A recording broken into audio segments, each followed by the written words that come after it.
Ravite Wellness Center, one-stop permanent solution for chronic diseases with integrated treatment. Coffee తీసుకుంటారు ప్రకాష్ గారు. Thank you.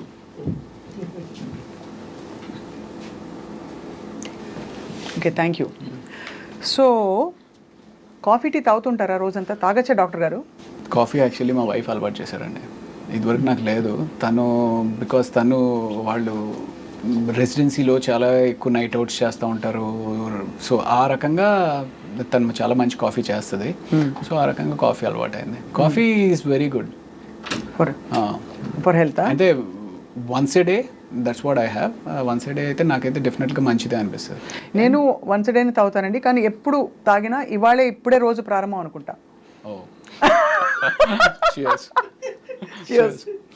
So I mean, I particularly believe that anything and everything has to be in balance. Ante. You know, let that be coffee, let that be money, let that be love, let that be alcohol. Anything has to have a balance. మనీకి balance ఏంటి అంటే ఎంత అవసరం అంత సంపాదించాలి, అది తప్పదు. అంతే కదా? అంతే.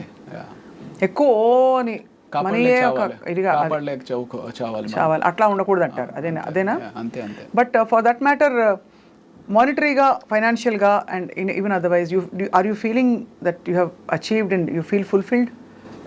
మానిటరీగా అయితే డెఫినెట్లీ ఇంకా లేదు అని అనిపిస్తుంది మనసుకి. ఇంకా చేయాలి, ఇంకా సంపాదించుకోవాలి, ఇంకా ఫైనాన్షియల్గా బెటర్ అవ్వాలి అనేది అనిపిస్తుంది. గట్టి రోల్ ఏది పడింది రవి గారు మీకు that brought you lot of satisfaction? నాకు ఫస్ట్ ఇచ్చింది వేదం అని చెప్పి. వేదంలో, అవును, క్రిష్ గారు. అందులో కూడా మీరు ఇన్వెస్టిగేటింగ్ ఆఫీసర్ కదా?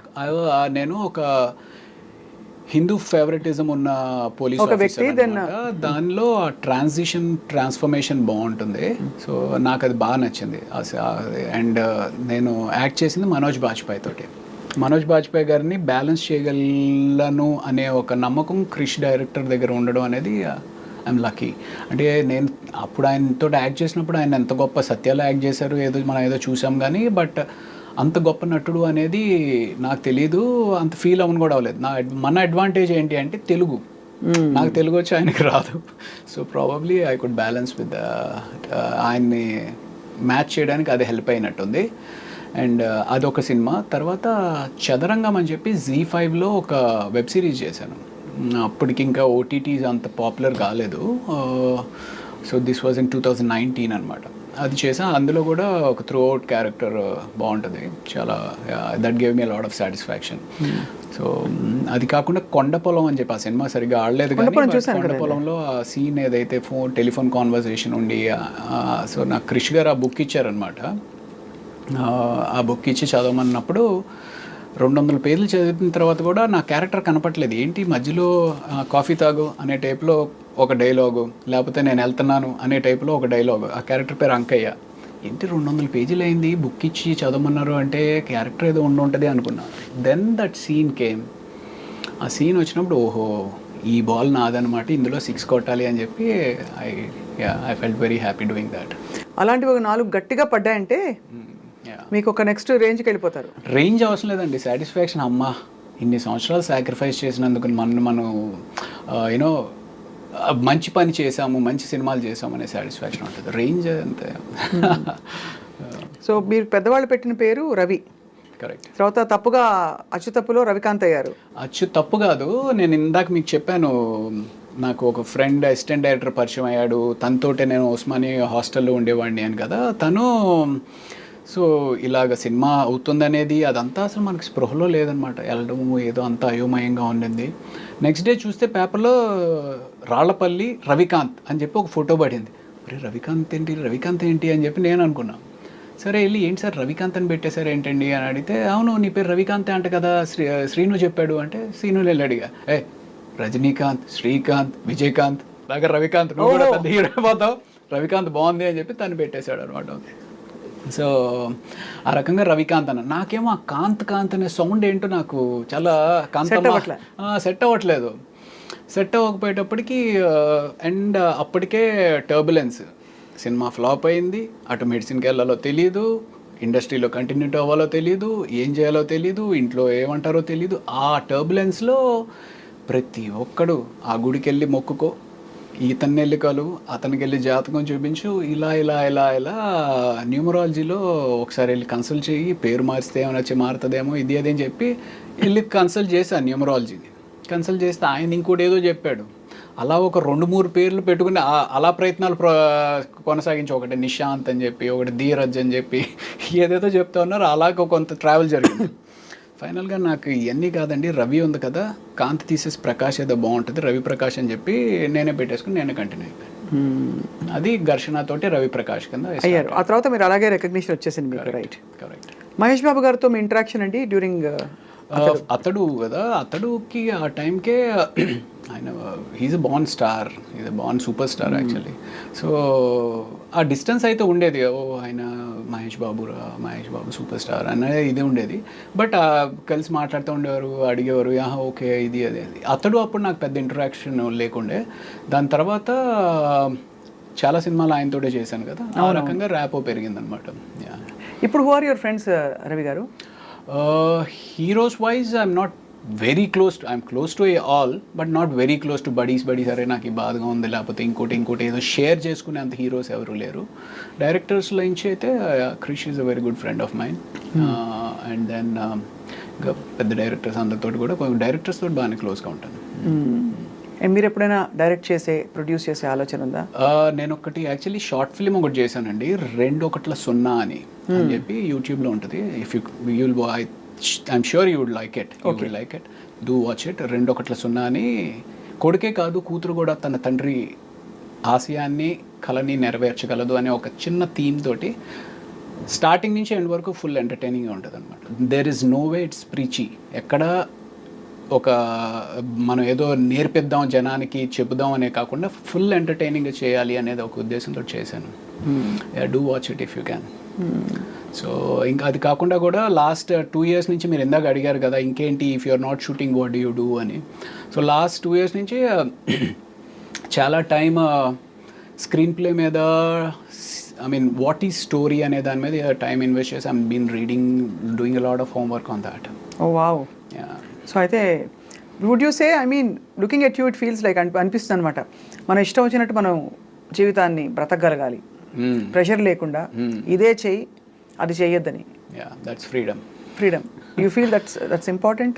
దట్స్ ఇంపార్టెంట్ అంటే that is actually primarily important. ఎవరికైనా ఏ మనిషికైనా సరే నీకు ఒక బర్డెన్ లేకుండా నీకు ఇష్టమైనది ఉదయాన్నే ఒక 7 గంటలకు లేచి కాఫీ పెట్టుకొని ఒక పుస్తకం చదువుకుంటూ ఒక 1-2 hours చదువుకొని దాన్ని అండర్స్టాండ్ చేసుకుని దాన్ని ఎంజాయ్ చేస్తూ మనం ఏదైతే చేయగలుగుదాం అనుకుంటున్నామో చేయగలడం చాలా అదృష్టం. బట్ నేను ఏదో ఇంటర్వ్యూలో షారుఖ్ ఖాన్ చెప్పినట్టు, ఒక ఇంటర్వ్యూలో ఆయన చెప్పారనమాట, if you want to be successful you will have to struggle. And you have to be selfish అని కూడా చెప్పాడు ఆయన. You have to be selfish అని కూడా చెప్పారు. సో యూనో ఆయనకి అలాగా నిజంగానే సక్సెస్ఫుల్ అవ్వాలి అనుకుంటే you will not have this. Struggle అంటే ఏమిటి, ఏం చేయాలి చెప్పండి? ఇప్పుడు పొద్దున్నే మీరు వేస్తారు, మీకు ఇంకా సక్సెస్ఫుల్ ఏం చేస్తారు చెప్పండి? ఏముందంటే ఇప్పుడు ఓకే నెక్స్ట్ ఏదో ప్రాజెక్ట్ చేయాలి, ఆ ప్రాజెక్ట్ని లైన్అప్ చేయాలి. ఆ ప్రాజెక్ట్ని లైన్అప్ చేయాలంటే ఎవరెవరు మనకు కావాలి, టీంని తయారు చేసుకోవాలి. ఆ టీంలో మనకి ఎంతమంది ఉపయోగపడతారు, ఆ టీంలో ఎవరు నీకు అగేన్స్ట్గా పనిచేస్తున్నారు, వాళ్ళని ఎలా హ్యాండిల్ చేయాలి, ఆ ప్రాజెక్ట్ కోసం డబ్బు ఎక్కడి నుంచి తీసుకొస్తావు, తీసుకొచ్చిన తర్వాత ప్రాజెక్ట్ ఎలా కంప్లీట్ చేస్తావు, ఇవన్నీ వర్కౌట్ చేసుకుని నిజంగానే స్ట్రగుల్ అవ్వచ్చు. కాకపోతే మనకి ఎక్కడో అంటే ఇప్పుడు సో నాకు చాలామంది అడుగుతారు యూజువల్లీ, ఏరా నువ్వు చూడడానికి బాగానే ఉంటావు, యాక్టింగ్ కూడా పర్వాలేదు బాగానే చేస్తావు కదా, ఏదైనా నీకు నువ్వేసి డబ్బులు పెట్టుకుని లేకపోతే ఎవరైనా ఇన్వెస్టర్స్ని పట్టుకుని సినిమా ఏదైనా ప్లాన్ చేసుకోవచ్చు కదా అని. You need to have that, ఆ ధైర్యం. ఏమో మొన్నే నమ్మి ఎవరో ఒకళ్ళు డబ్బు పెట్టారంటే రేపు అది ఏమైనా వర్కౌట్ అవ్వకపోతే, సినిమా ఈజ్ సో వాలటైల్. అవును. సో ఆ ధైర్యం ఉండాలి, ఆ నమ్మకం ఉండాలి. అదే సో అంటే అది ఏంటి అంటే ఒక ఇనిషియల్గా నీకు కొంత బేస్ ఫామ్ అయినప్పుడు సరే ఆ బెట్ చేద్దాము, ఆ గ్యాంబుల్ చేద్దాము అని తీయచ్చు. ఆ బేస్ ఫామ్ అవడానికి probably took a lot of time. ఇప్పుడు ఐఎమ్ నౌ ఓకే కథ అంటే ఏంటి, ఏ కథ వర్కౌట్ అవుతుంది, ఏ కథ ఎంతలో తీస్తే ఎంతవరకు బయటపడవచ్చు, ఇవన్నీ ఇప్పుడు అర్థమవుతాయి. ఒక అంచనాకు వచ్చారు ఇప్పుడు. You're able to steer your relations ఉన్నాయి ఇప్పుడు. సో ఇప్పుడు మరి నెక్స్ట్ ప్రాజెక్ట్స్ ఏంటి రవి ప్రకాష్ గారు మీవి? యాజ్ ఆఫ్ నౌ ఇప్పుడు కోబలి అని చెప్పి ఒక వెబ్ సిరీస్ చేశానండి. అది డిజ్నీ హాట్స్టార్లో నెక్స్ట్ వీక్ స్ట్రీమింగ్ స్టార్ట్ అవుతుంది. సో అది డెఫినెట్గా బాగానే ఒక యాక్షన్ రివెంజ్ డ్రామా అనమాట. ఎక్కడ మీ గెటప్ మారలేదు కదా? అంటే అందులో కొంచెం రఫ్గా ఏదో చేశాను. అంటే actually you know how that cosmos మనం అంటూ ఉంటారు చూసారు, పైనుంచి ఏదో శక్తి నడిపిస్తూ ఉంటుంది మిమ్మల్ని. నేను 2004 ఘర్షణ చేస్తున్న టైంలో అప్పటికే కొన్ని సినిమాలు చేసుండి విపరీతంగా జిమ్నాస్టిక్స్ చేసేవాడిని. అంటే నాకు అంత మనం చిన్నప్పటి నుంచి ట్రైన్ అయింది కాదు. ట్రైన్ అవ్వనప్పటికీ నా టైం ఎక్కువ, నా ఎఫర్ట్ ఎక్కువ జిమ్నాస్టిక్స్ నేర్చుకోవడం మీద పెట్టానన్నమాట. అది ఎంత ఇదిగా ఉండేది అంటే, నేను ఇక్కడ మధురానగర్లో ఉండి మా జిమ్నాస్టిక్స్ అంతా మాసప్ ట్యాంక్లో. ఇక్కడ నుంచి అక్కడికి వెళ్ళాలి అంటే కార్ వేసుకుని రోజు వెళ్తుంటే పెట్రోల్ బోల్డ్ అంత ఖర్చు అయిపోతుంది. ఇలా ఖర్చు అయిపోతున్నప్పుడు ఇంత డబ్బులు మరి పెట్రోల్కి అయిపోతే ఎలాగా అని చెప్పి బస్ మీద వెళ్ళేవాడిని. బస్ ఎక్కితేనో జనం గుర్తుపడుతూ ఉండేవారు. జనం గుర్తుపట్టి, అదేంటి సార్ మీరు ఆ సినిమాలో ఉన్నారు కదా, భయ్యా నువ్వు ఆ సినిమాలో ఉన్నావు కదా అని చెప్పి గుర్తుపడుతూ ఉండేవారు. ఏం చేస్తాం, నేర్చుకోవాలి. అలాగా చాలా ఆల్మోస్ట్ ఒక 5 years దాని మీద టైం ఇన్వెస్ట్ చేశాను. అంటే అప్పుడు ఆ ఘర్షణలో ఇఫ్ యూ హ్యావ్ వాచ్ కాకా కాకా అని చెప్పి ఏదైతే దాని తమిళ్ వర్షన్ మెయిన్ ఇది ఉందో, ఆ సినిమాలో సూర్య గారు బ్యాక్ ఫ్లిప్ చేస్తారనమాట. సో మనం కూడా అవకాశం వస్తే మనం కూడా చేయాలని విపరీతంగా నేర్చుకునేవారు. సో అంత చేసిన తర్వాత నాకు కొన్ని సంవత్సరాల తర్వాత అనిపించేది విపరీతంగా ఇంజురీస్ అయ్యేవి. ఇంజురీస్ అయిపోయి కాలు ఇంత లావుని వాచిపోతూ ఉండేది. మీకా? బా. సో అంటే ఆ జిమ్నాస్టిక్స్ చేసినప్పుడు ఏంటంటే బాడీ దానికి ఎకస్టమ్ అవడానికి వామిటింగ్స్ అవుతూ ఉంటాయి. ఎందుకంటే తిరుగుతూ ఉన్నాం కదా, వామిటింగ్స్ అవుతూ ఉండేవి. ఓ అంత తిరుగుతారా మీరు? అప్పట్లో అయ్యేవాళ్ళు, ఇప్పుడు అంటే ఇంకా ఇట్స్ టఫ్. సో ఒక తర్వాత అనిపించింది, అరే ఇదే టైం కానీ నువ్వు ఓ కామెడీ చేయడం నేర్చుకున్నట్టయితే anything has to be learned. So ఆ కామెడీ చేయడమో లేకపోతే ఇంకోటి అయితే శుభ్రంగా ఇంకా దీనికంటే బిజీ అయ్యేవాడు కదరా అనిపిస్తుంది. బట్ నేను ఈ వెబ్ సిరీస్ ఏదైతే కోబలి అని చేశానో నాకు అసలు తెలీదు. వాళ్ళు ఏదో అనుకోకుండా వాళ్ళు వచ్చారు, అప్రోచ్ అయ్యారు, ఇది చేస్తే అందులో అన్ని ఫైట్లే. అప్పుడు నేర్చుకుంది ఇప్పుడు ఉపయోగపడిందండి. అది కాబట్టి everything as a divine design. Probably. దేవుడు మొక్కుతారా మీరు? నేను ఇప్పుడు అంత ఎక్కువగా మొక్కట్లేదండి అంత, బట్ ఇదివరకు ఒకప్పుడు విపరీతంగా ఇప్పుడు ఏంటి అంటే you just are connected to the universe. అంటే నమ్మకం అయితే ఉంది డెఫినెట్లీ.